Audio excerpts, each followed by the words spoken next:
Welcome back to the Let's Talk Civilly podcast. We are excited about this week's podcast. I believe it is going to be a very entertaining, information packed session. I have two, what I would consider two celebrities with me today, and I'm going to introduce them, but I'm also going to give them some time to introduce themselves as well. So I first want to pass the microphone off to our fabulous Education and Outreach Director, Candice Crenshaw. I tell everybody that she is responsible for one, keeping me busy and increasing the awareness of our commission. She is small in stature, but she is mighty in information and knowledge. So, Candace, why don't you introduce yourself to our audience today? Thank you, Cleveland. Thank you so much. Hello, everyone. I'm so excited to be on this episode of our Let's Talk Civilly podcast. As mentioned, I am Candice Crenshaw, Education and Outreach Director with the Maryland Commission on Civil Rights. And our Education and Outreach Unit, it is our duty, task, and responsibility to ensure that you and everyone around you are aware of our Maryland's anti-discrimination laws. So our Education and Outreach Unit, we ensure that we provide trainings, workshops, seminars. We have an amazing team, and we're so excited to be here today and just continue to spread awareness around the Maryland Commission on Civil Rights. Oh, thanks for that, Candace. I mean, we're looking forward to you adding to the conversation today, and we appreciate you being here and all of your illustrious fame that you come with. So, Thank I want to definitely. So, our next guest, I consider her to be a legend in fair housing. I don't know how anybody has a conversation about fair housing without having Sara Pratt at the table.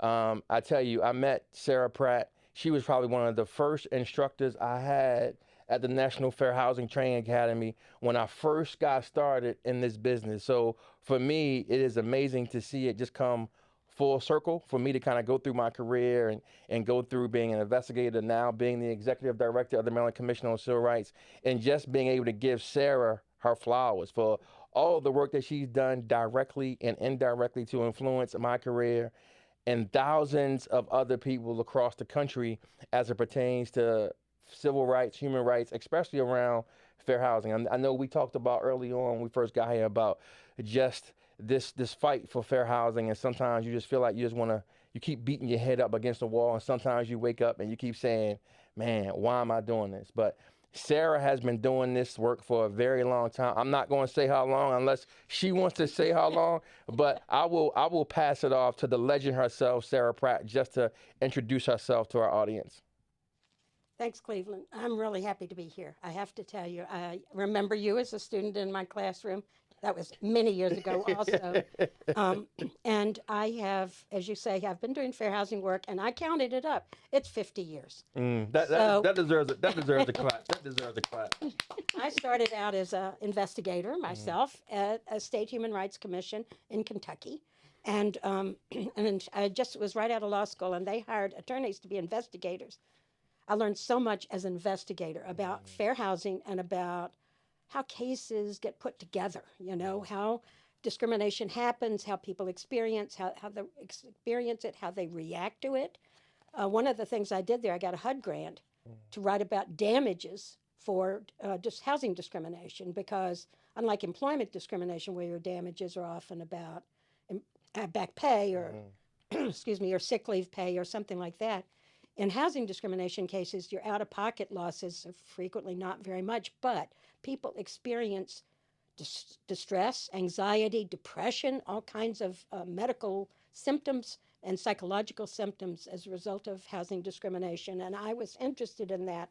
That was one of the first things I did at the Kentucky Commission. And one of the things that I did at that time was work with other state human rights commissions. So I've known the folks in Maryland, also in Pennsylvania and Virginia from 50 years ago when I first started in this work. I went on, excuse me, to be a acting director of the Kentucky Commission on Human Rights very briefly, about a year, I think. And then I opened a law practice in Louisville, Kentucky. And then I went to HUD and I became director of enforcement for the Department of Housing and Urban Development's Office of Fair Housing. And I was there for some time. I resigned, really left employment. I was a single mom with a young kid, and I wanted to spend some time at home with my daughter. I did consulting work for 10 years and among other things, did some work for the Housing Authority of Baltimore City and made some recommendations. I hope they adopted them all. And then I left, so I'd left HUD for a while, and I went back in 2010, retired from HUD in 2015, and joined the law firm of Relman Colfax in Washington, D.C., which is a civil rights law firm that brings cases mostly on behalf of individuals who have experienced discrimination or organizations who are helping them, and which also consults with big entities like lenders and others about how to avoid discrimination in their operations. So I retired from Relman about a year ago, and you can say all you want to, but you can take me out of fair housing, but you can't take fair housing out of me. I'm still working very hard. I'm doing expert witness work. I'm doing training. I'm doing consulting, and you're doing podcast work. doing podcast work. Don't leave And that my book on housing discrimination, which I co-authored with a law professor from the University of Richmond Law School. It's called, cleverly, Housing Discrimination. Yes. But it was in part a way for me to download things that I had learned during the course of essentially a 50-year career doing fair housing work. Yes. So that's a long explanation, but that's how I got to the seat on the couch with you two. Well, we appreciate you, Sarah, and if nobody has told you, we just want to say on behalf of the Maryland Commission on Civil Rights, thank you. Thank you for your just years of service to fair housing and to making sure that everyone has an opportunity from a housing standpoint. So we just want to say, I know it's a thankless job sometimes, right? We know the pay isn't the best, right? We know that. But we just want to say thank you for all the years that you've put in to making our world a better place. So I just want to say thank you. Well, you know what? I appreciate that. And I know the position you've been in your various roles, and I know it can be a challenge sometimes. But I tell you, we're blessed to do this work. It is something that I can look back on a career and say, I've made change. I know what I've accomplished. Sometimes I watch and wait as things that I've accomplished get undone, but or redone by someone else. But nonetheless, you can see and feel the difference, and it's worth the work, and it's worth the energy, Cleveland, to keep struggling, because civil rights is an issue today in a way that really it hasn't been exactly this way for a number of years. That is to say, more overt, meaner, and more challenging in many ways than it's ever been before. Yeah, and we want to make sure everybody that's listening that goes out and get the book, Housing Discrimination by Sara Pratt. Make sure, don't wait until the end of the podcast. Go and get the book now. Buy yourself a copy, buy a friend a copy, buy a friend of a friend a copy, right? Just make sure you all go out and get the book. It is definitely a must read. So with that, I'm going to pass it off to Candice to kick us off and get us started. Yes, thank you, Cleveland. Sarah, it feels so good to be next to you in the same room with you. You mentioned Kentucky. Kentucky is near and dear to my heart. I resided in northern Kentucky for a few years, so a lot of my friends and family are in Lexington and Louisville.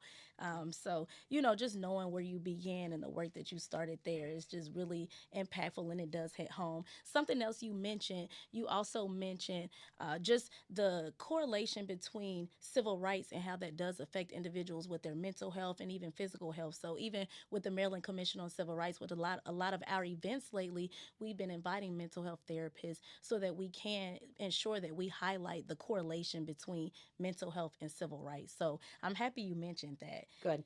Yes, a lot of our viewers, our listeners, they may not be aware of what fair housing is or just those details. So I want you all both to answer what is fair housing today, and why is it still such an important civil rights issue now?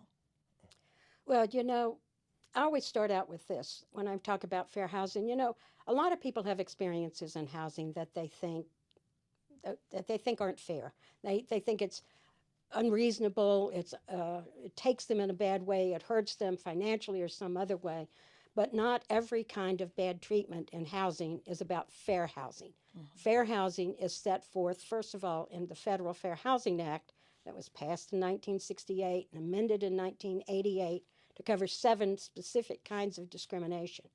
But it's a law that I consider to be the strongest civil rights law, stronger than the employment discrimination laws, stronger than some of the other civil rights laws, because when Congress amended it in 1988, it made government entities at the federal level responsible for its enforcement, so you didn't have to have a lawyer. And it supports groups like the Maryland Commission on Civil Rights through funding to do their work in housing discrimination based on the 7 groups of protected characteristics covered by that law. So it's race, race black, race white. It's color, which is skin color, light or dark, and we know historically that people of color have been sometimes treated differently because they're either lighter skinned or darker skinned. It covers religious discrimination, and although there are not a huge number of cases filed about religious discrimination, they still do come up on occasion. I remember the case we had at one point about the landlord who only decided to rent to members of his own church and then evicted a guy because he left the church. Now, come on, really? Wow. It also covers discrimination based on gender, sex discrimination. And it covers discrimination based on national origin and a whole panoply of characteristics associated with national origin come into play in fair housing cases, including whether or not you speak English well or at all. It can cover issues about people making assumptions about you because your name is Gonzalez or you speak with an accent. It covers issues about people who assume you're not a citizen and hateful acts by landlords trying to get rid of tenants by threatening to turn them over to the police or to ICE. So those 4, race, color, national origin, and religion, were in the first part of the act. When the amendments came along, first they added sex discrimination, gender discrimination, and you know this. That part of the law has also been more broadly interpreted as time has gone on. The very first case I had about sex discrimination was a landlady in Bowling Green, Kentucky, who was sure that women made better tenants than men, or maybe it was men made better tenants than women. But she would also only rent to people of one gender and not of the other, based on some stereotypical assumptions about whether they would be a good tenant or not. But sex discrimination has been broadly interpreted now, and we have a number of cases we see in litigation about sexual harassment in housing, where owners or maintenance people or other folks associated with agents engage in sexually harassing behavior towards tenants or applicants. We see cases involving sexual orientation and gender bias, gender identity bias, that courts have said can be covered by the sex discrimination portions of the law. And sometimes you see it in as simple as this situation of a parent being told that they have 2 kids of the opposite sex and they have to have separate bedrooms. And you know, that to me is not the landlord's decision, that is the family's decision.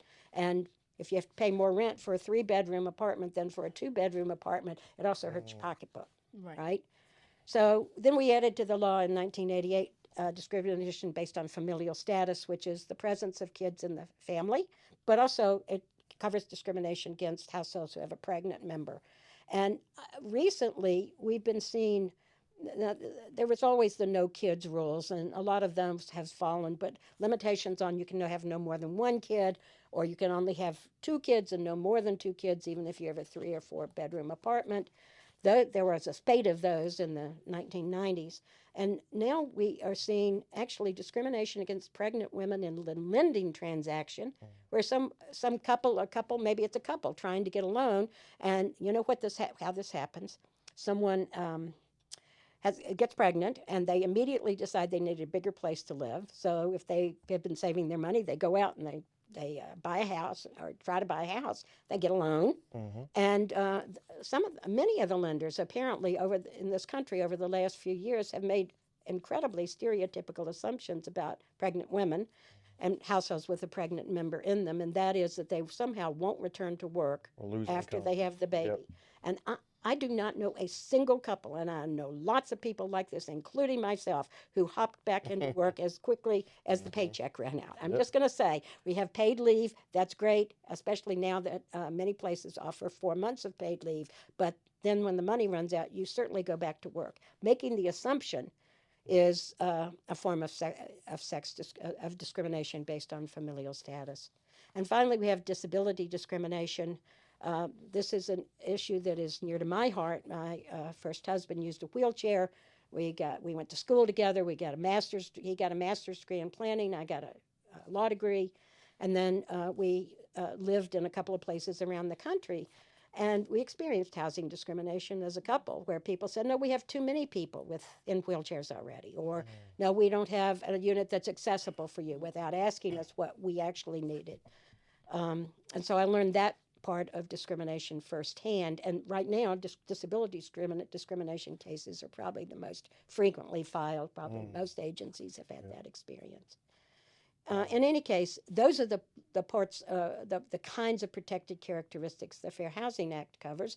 State laws cover additional characteristics, and certainly Maryland is going right ahead and in a very positive way by adding additional protected characteristics to its law.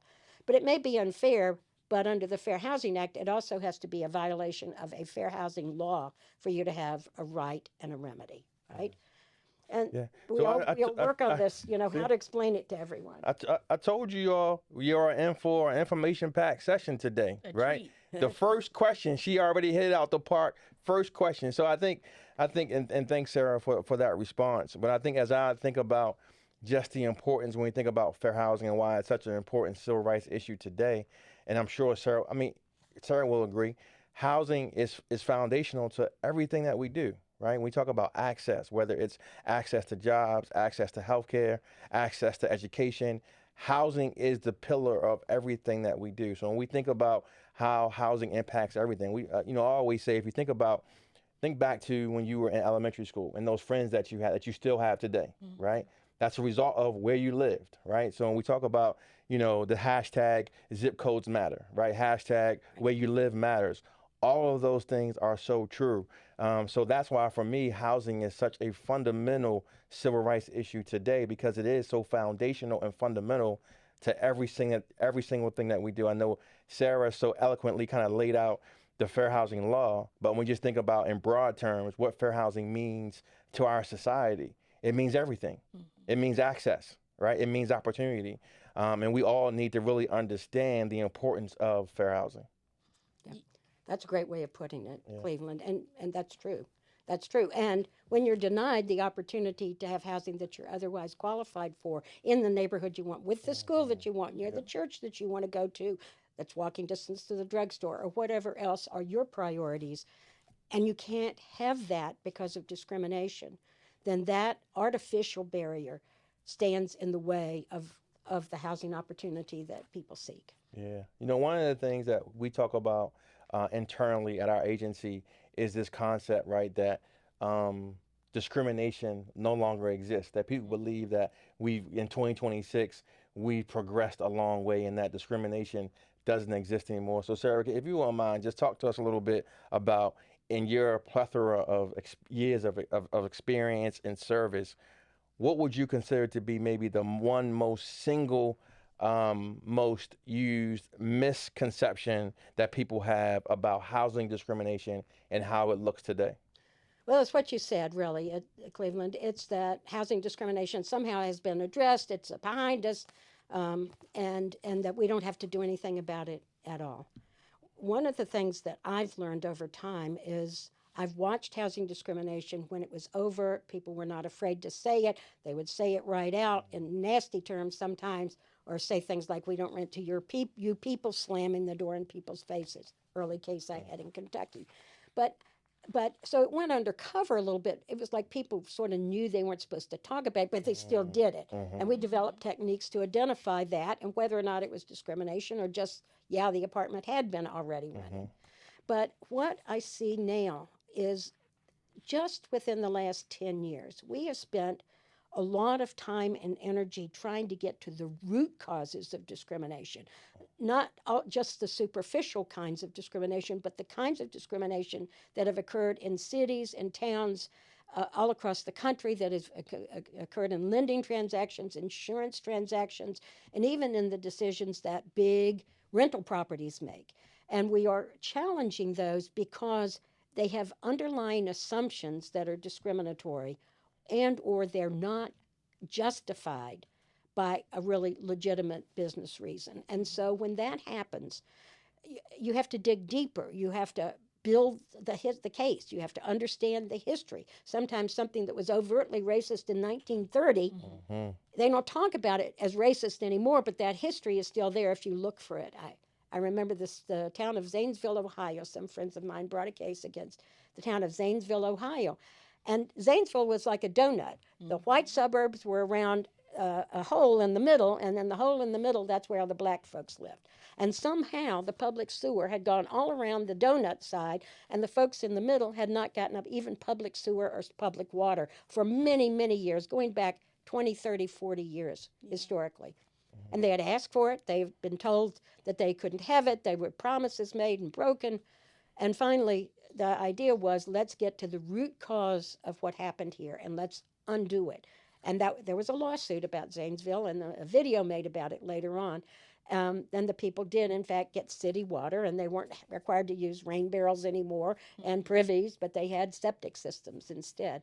And so that kind of work to undo the history of discrimination, segregation, and inequity and exclusion is hard work, and we are just getting to that in our work right now. And so we have a lot of things baked into the normal rules, regulations, processes, and decision making that goes on that have to be looked at carefully, and in some cases undone and reassembled to eliminate some of the discriminatory past that underlies the actions. And I personally believe that that is one of the reasons why we see so much pushback against people trying to do housing discrimination today. Of course, they've taken at it with a sledgehammer and destroyed a lot of the federal enforcement system in the recent past, but I think we were onto something. I think we were working hard to really make sure that people's principles and understanding about equity and about fair housing were baked into everything they were doing,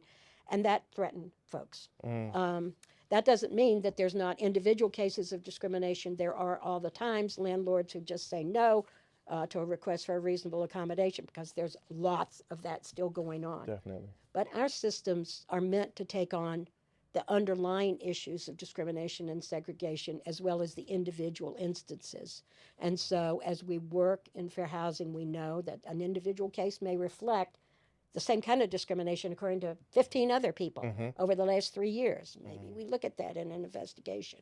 Once you start expanding the investigative strategies, you start learning that you can undo these practices that have been embedded, and not to get rid of them, but to remake an appropriate decision making that protects against risk, protects against harm, but that at the same time doesn't unnecessarily exclude. If I can expound upon that just a little bit and ask you just another question around what we just talked about.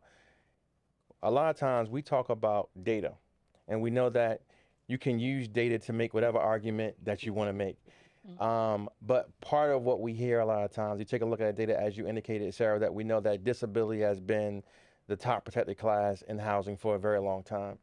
But a lot of times the way people interpret that is that race is no longer an issue, right? So I just want to get your thoughts on, as part of what we talk about is, you have groups of people that have been dealing with systemic racism and discrimination for a very long period of time. And individuals at some point in time, you get sick and tired of being sick and tired, right? That's right. And you just want to move on, right? Like, I don't feel like filing a complaint, I just want to move on.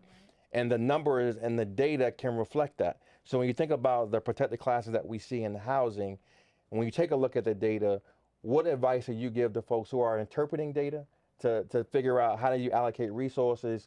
Who are the most marginalized groups when you really think about housing, even though regardless of what the data says?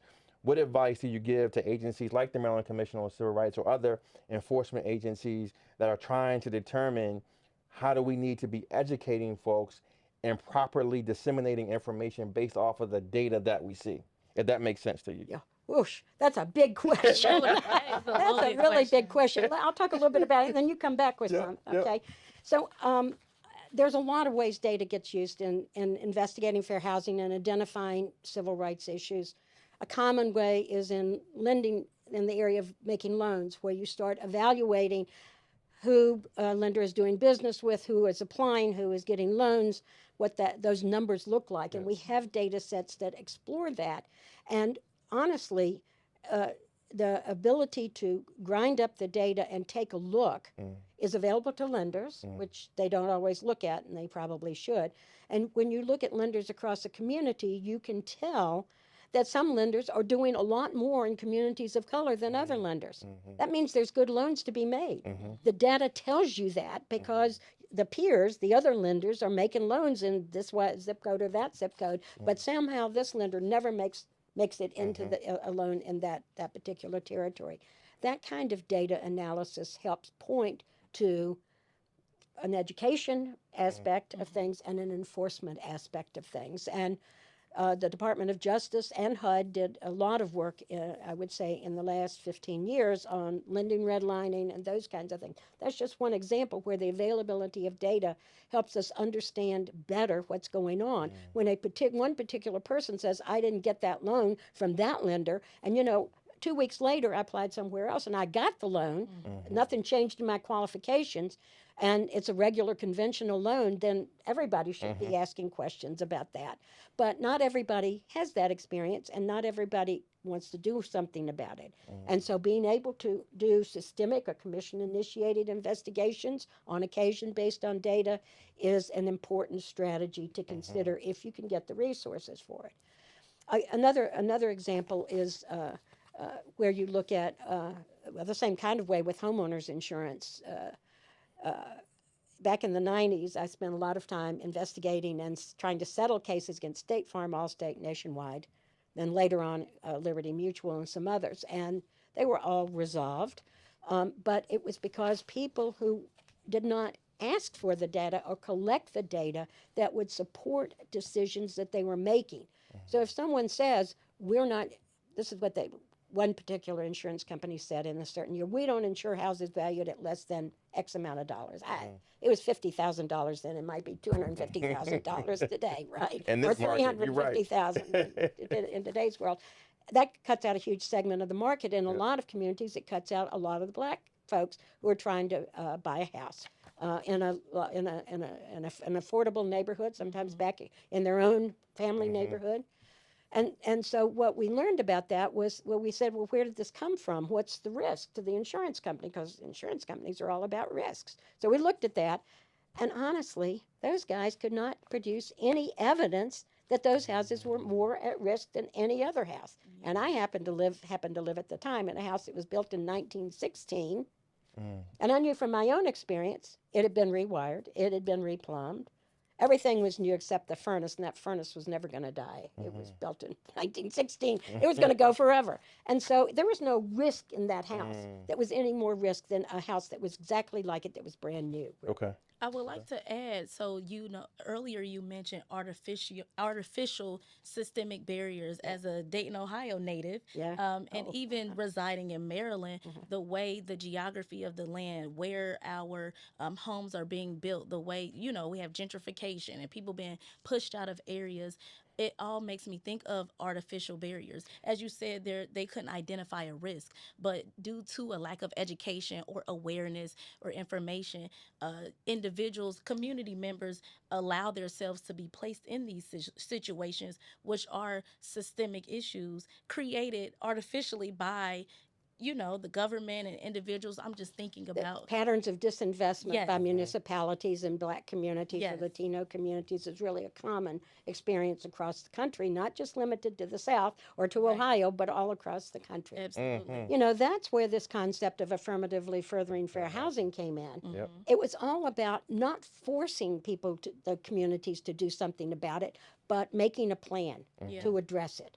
And including the community in the plan. And including the community in the plan, but also deciding which communities there should be investment, economic investment. So sometimes we need a drugstore and a grocery store, right? And public transportation. Let's not talk about food deserts. Let's not talk about food deserts, but those two. Yes. Right? And so so the question is, what resources could be coming to a community to strengthen it, and also what opportunities can be created both in that community and other communities to make sure that people can move to another community. Maybe it's near the brand new high school. They want their kids to go to school, and what's keeping them from that? There is no affordable housing for them in that neighborhood. Right? So the idea behind affirmatively furthering fair housing, which was criticized, I turned on Fox News one night. Well, I probably shouldn't have said the station. Anyway, I turned on a local station, and they were talking about affirmatively furthering fair housing like it was a communist plot. And I'm like, It's a plan. It's just a plan that a community planners would make for Mm-hmm. neighborhoods or for a community about how development will occur that makes sure that you're being equitable about where you're spending your resources.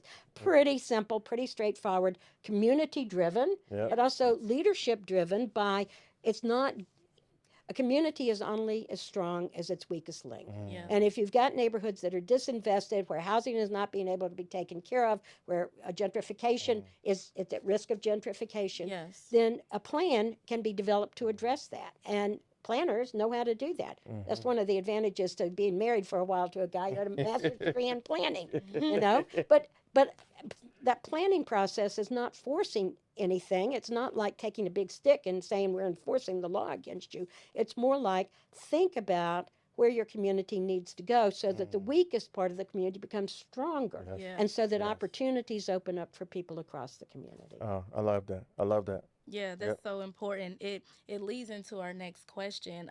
How can housing discrimination show up in subtle or indirect ways that people may not recognize? We kind of touched on this a little bit, but would you Yeah. elaborate on that, please? Yeah. It happens in a whole bunch of ways where people who are not really sensitized to how fair housing works go out and look, I'll say for an apartment, Mm-hmm. and they get turned down for apartment. They called on Thursday. There was two apartments available. They go Friday afternoon. Suddenly nothing's available. They show up when they're on the phone, something's available. When they show up in person, Mm-hmm. nothing's available. That's subtle. And they would never know if those apartments had been rented or not unless they said, I think this might be discrimination. I want to file a complaint and have it investigated. I've investigated those cases, and I look at the rent rolls and I find out who applied and I interview them, Mm-hmm. and I find out, lo and behold, that the two units were still available on Friday afternoon Wow. and were rented to somebody else on Sunday and Monday of the following week. If you do your investigation, that's what the Maryland Commission does. You find out that what the person was told was a lie. Yeah. The person might not know it. Mm-hmm. I'll give you another little harder example. Someone comes in and says, I'm applying for an apartment. I'm 35. I'm married. I have one kid. I have a great job. My wife is working too. We're going to rent in this community, and we're looking to buy a house eventually, so we can afford a pretty good rent, although we're saving some money for buying a house. And they come in and they say, fine, we're going to do a criminal background check as part of your application. It's a $50 fee. You fill it out, or you don't, because you have a criminal history, because you were arrested at 21 for indecent exposure because you were drinking, and things happen when you're drinking, or whatever it is. Mm-hmm. And you're worried about that, and you get turned down because of that. Criminal history policies and practices like that, those automatic exclusion, if you've ever had a felony or if you've ever had a misdemeanor. Yeah. Even I read one policy that said, if you've had a conviction for anything in the last 99 years, you're not going to live here. Wow. Now, how does that tell us whether someone's going to be a good tenant today? Right. It tells us nothing. And plenty of decision makers in our country have had one or two experiences with law enforcement in their past that they just as soon forget. But the data Yep. can be run, and the data can show that record, and all of a sudden you're out looking for another apartment after the apartment of your dreams is not available to you.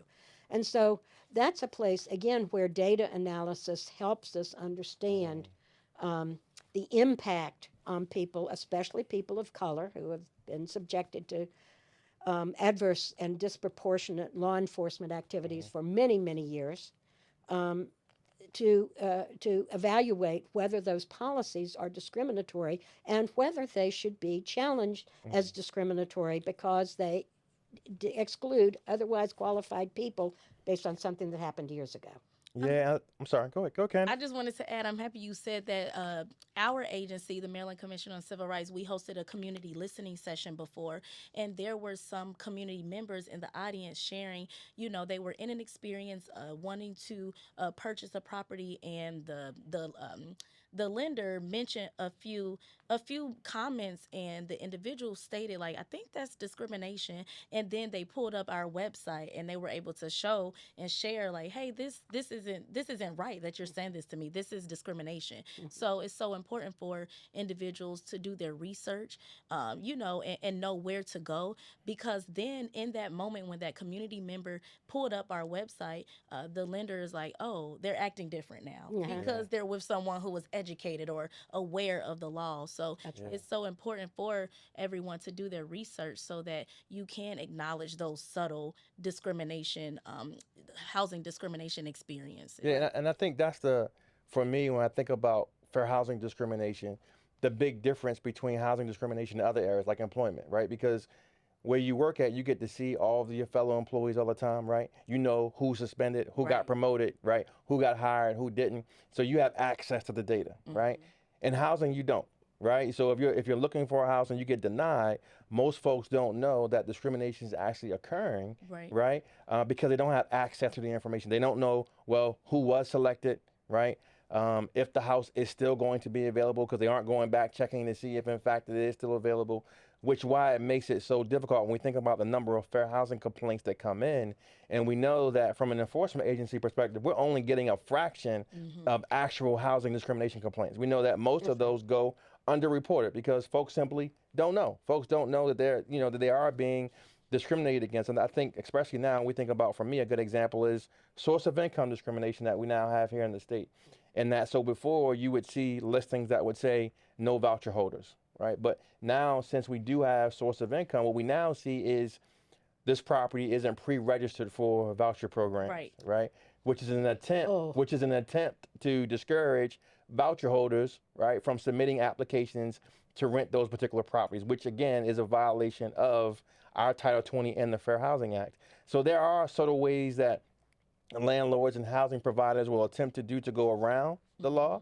But it's important for us as enforcement agencies to stay vigilant and to hold people accountable. I think the most important part about the Fair Housing Act, when we talk about, is accountability, right? Because the Fair Housing Act in itself is just words on a piece of paper, right? And if we aren't holding folks accountable to the Fair Housing Act, then it's meaningless. So it's important for enforcement agencies, it's important for housing professionals to hold each other accountable to what the fair housing states is law. We've had individuals contact our office, renters that stated, hey, I have this where I'm not accepting voucher holders. And over the phone, we're informing them that is illegal in the state of Maryland. That's right. And we provide this training. Let's schedule a training for you. Now, luckily, this individual stated, remorse, like, oh my goodness, I didn't realize, I wasn't sure if I was violating the law or not. And they proceeded to actually schedule a training with us and other individuals. But it just was so interesting because it happens all the time and people are unaware. There are voucher holders that say, okay, they're not accepting me, let me go somewhere else, not knowing that they're housing they're being discriminated. That illegal discrimination has occurred. That's right. Yes. A couple of things about being aware of this when you're in a housing search. One, listen carefully to what's being said and look for not just something overt, but look for code words. The you people is an example where a court said addressed to a black person, using the term, a landlord used the term you people to a black person. That is a discriminatory statement. And today's world, you could say anything from making assumptions about someone, about their qualifications or about their eligibility. So you look at a person who comes in with an accent and they say, oh, well, this must be someone who's unlawfully in the country. I don't want to rent to them, without actually even inquiring, right? Or the first question out of their mouth, are you a citizen? But those kinds of questions and those kinds of attitudes can sometimes lead someone to question what has happened and come to someone for investigation. I would be remiss if I didn't mention the role of private fair housing groups in enforcement, because a lot of times where there's subtle discrimination may be going on, the person experiences, they think something's going on, private fair housing organizations like the Equal Rights Center, which serves parts of Maryland, can do testing. They can send out people who pose as applicants and they see how they're treated. And you can see, because you send person who's Caucasian and a person who's black, different times, same qualifications. You see how they're, whether there's differences in treatment or not. That kind of evidence also helps bolster a case of housing discrimination. And so I would hope that there would be a relationship between the Maryland Commission and these private fair housing groups so that they could refer a case to you, or based where they've done some testing and had an individual who thought it was discriminatory, or where you had a situation where you thought deserved some testing. Maybe you have some way to work with them to have them check it out. I think testing has been upheld by every court that's considered it. I've read every single case involving testing evidence ever decided. And the one case where they had any questions at all was because one tester was too much of an advocate, and everybody knew it because she'd been in the papers. And people don't pick testers like that anymore. Right. They pick ordinary folks like us, go out and apply and see, and try to apply and see how they're treated. Every single court decision that's been rendered has relied on evidence from testers and said that it's reliable evidence. And it helps a judge or the commission help understand better what happened. And it gives them a little bit more to investigate, too. Because that's the other thing about subtle discrimination. You go in and you say, take a complaint, and you go in and say to the landlord, we've gotten a complaint against you, blah, blah, blah. Well, they're not going to say, hardly ever are they going to say, I didn't discriminate. Usually they're going to say, oh, no, that didn't happen, or they're remembering it wrong, or blah, blah, blah. It's a swearing contest. It's one person's word against another. And so that's the importance of investigation by the Maryland Commission. That's the importance of testing evidence. And also what is important is to make sure that we don't just take person's word against another, but we actually find out from however sources we can, whatever the facts are, so that we make that neutral, impartial investigation that will be upheld if it ever gets to a court. Now, I'll tell you a story. I worked for the Kentucky Commission on Human Rights, and the firefighter came to me. He said, something's crazy about this situation. He had just been assigned to a new fire station, and he wanted to live in an apartment in the south end of Louisville, which is pretty white. He's black. And so he said, I found a place really nearby, and I could afford it. So I went over, I called, they told me something was available, and then I went in, and they told me nothing was available. Next day, I went in the next day, and they told me nothing was available. But I filled out an application, and I wanted to be on the waiting list, and they never called me. So... And I thought that there were units available because when I drove around the property a few days later, there were still units that looked like they were not occupied. Well, I got that. That's enough to give me a feeling, too, but not enough to say there's discrimination. So we took a complaint from this guy, and we're going to go find out, what happened, what did they say happened, what happened to his application, were the units available. We found out the following. One, when I did the interview, and I like in-person interviews. Yes. So I go out, make an appointment visit with the person, and the landlord, or the on-site representative, the property manager. And she said, oh, well, that guy, we ran a credit check on him, and he has bad credit. Does he? Does he? So I said, oh, okay, well, tell me what's the credit that's problematic and what was wrong with it, and what's your usual policy on this? And then I said, well, were there units available on that day? And she said, oh, I don't think so. I think we rented them all. Well, while I was there, I just copied all the files of all the applications from all the people from the last 6 months and took them back with me. She let me use the copier. She wasn't going to say no. I was a state official. And I offered to pay for them. She said, oh, no, you can. So here's what I found out. One, there were units available on the day that he went. 2 units available of the size that he wanted and the price that he wanted. And they were not rented until the following week. So there were units available. 2, they had run a credit check on him, and he didn't have the greatest credit in the world. On the other hand, 3, they had never run a credit check on any other applicant ever. They picked on him to run the first credit check ever. And 4, there were no blacks living in the property. Wow. And by the time we looked at that evidence, we said, this is a case. They were really giving him the runaround. He would not have known. Right. Maybe if when I came back and they said, you have bad credit. And he said, well, that's not great. I made him get his own credit report. He can get it for free, right? We looked at it. Yeah, there were a couple of things on there, but nothing that was really disqualifying, in my view. But the point was that this place didn't actually have a policy, and they'd never run a credit check on anyone else before. That's where the discrimination And happens. that's where the discrimination happens, behind closed doors. Yep. You know, where nobody sees it, right? And this guy wouldn't have known, except he was really interested in that place. It was close to the fire station. It was right rent range. He liked the place. He wanted to pursue it. Wow. And I say that's good when people step Yes. up. That's 100% good. I mean, and thanks for sharing that story with us. Thank you for that. I know we do work closely with the Equal Rights Center. We do definitely want to send a shout out to Susie McClanahan. She is, Go I call her like Maryland Commissioner on Civil Rights B, because we are communicating with her and her staff at ERC quite regularly. Yep. They hold us accountable as well, right? Which we definitely believe is important. They provide testing for us. They provide us with the results of testing so that we can kind of move forward and litigate those cases that we know there's a fair housing violation. That's the kind of relationship I like to hear Yes. about, because, you know, the fair housing world is not huge, and we have to work together. Yeah. We have to work together, whether it's the Attorney General's office, the Maryland Commission, the Fair Housing Group, and local community folks who care about fair housing. Back in the day, if I had a fair housing issue, the community would get together, and there would be the rabbi and the priest and the Baptist minister and the ministerial coalition and all those civil rights groups and the civil liberties groups, and we would all turn out for rallies and support legislation. Yes. I think Maryland probably has a pretty good community sense like that, but I want to encourage you to keep working to develop that, because in today's world, where the federal government enforcement process has been decimated by staff losses and where its guidance has been destroyed by the current administration, we, the public, turn to you to enforce the civil rights laws. And Maryland has a great reputation, and you've had some great legislative victories We have.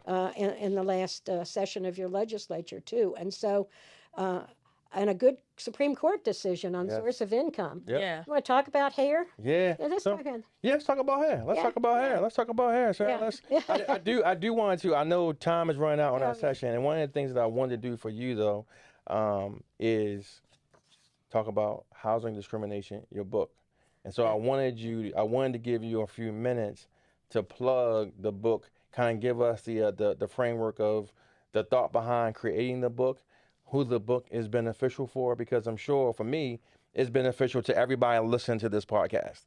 But I want to allow folks to hear it directly from the author and developer of the book. So if you wouldn't mind for us, Sarah, just talk about the housing discrimination book for us a little bit. Let's talk about why you wrote the book, the thought that went into it, the work that went into it, right? All of that for the folks that are listening to the podcast. Yeah, okay.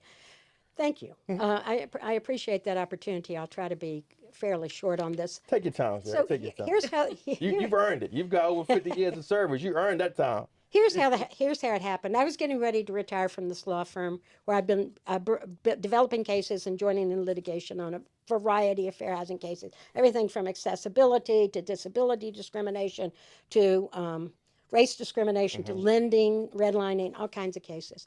And someone approached me to say a person had started work on a book about housing discrimination, but that author was a property law professor at the University of Richmond, and the person she had been working with had dropped out of the book. Was I interested in joining? I thought about it and thought, I could have a summer at the beach, or I could work on this book. And, you know, what can I tell you? I decided Book. I decided book. I did try.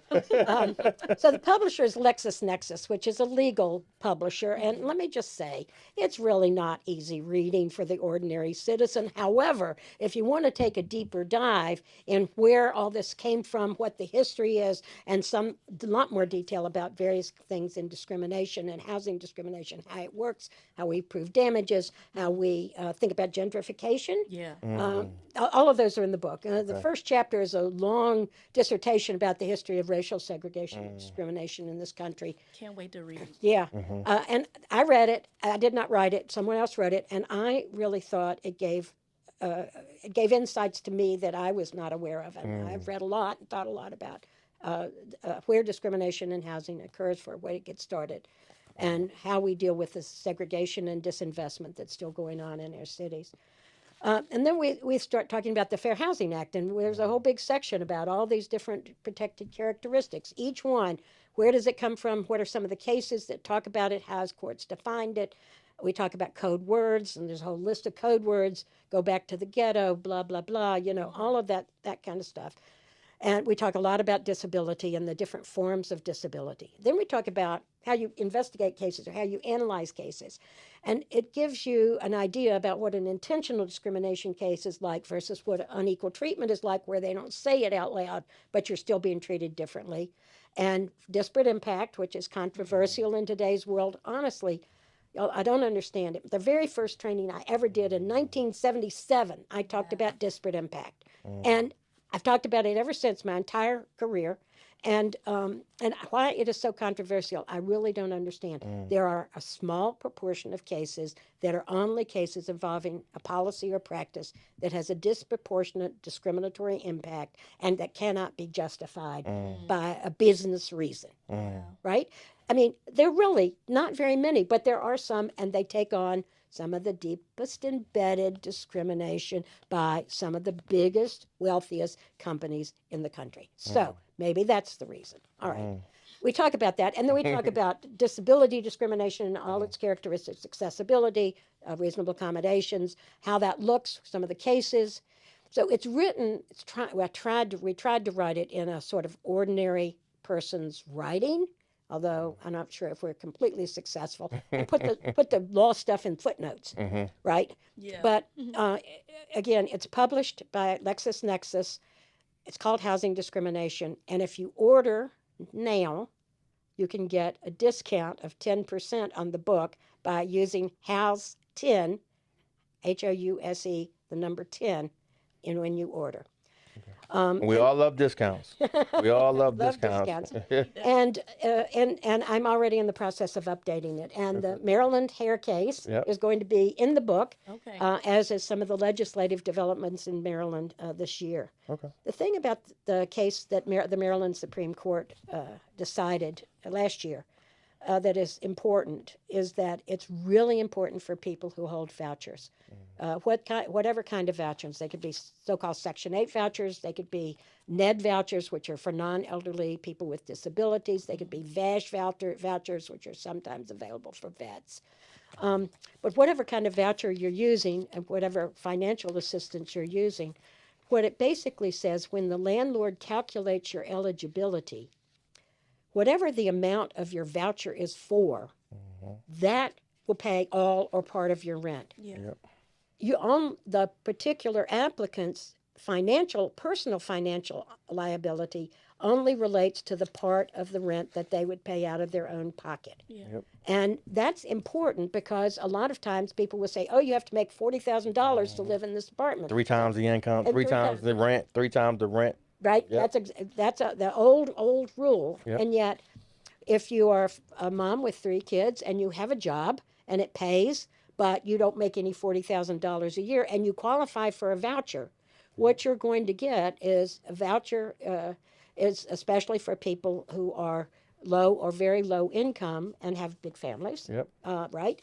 And so that pays a portion or sometimes all of the rent. So the landlord has no risk or limited risk because if the voucher is for all of the rent, the voucher is going to pay the rent. The person who issued the voucher, the entity that issued the voucher, is going to pay for it, all of that rent, and it's going to come. The check is going to come.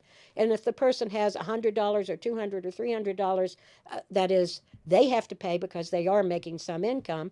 Then the question is, what's 3 times that portion of the rent that needs to that they would need to make as income to be able to qualify for it?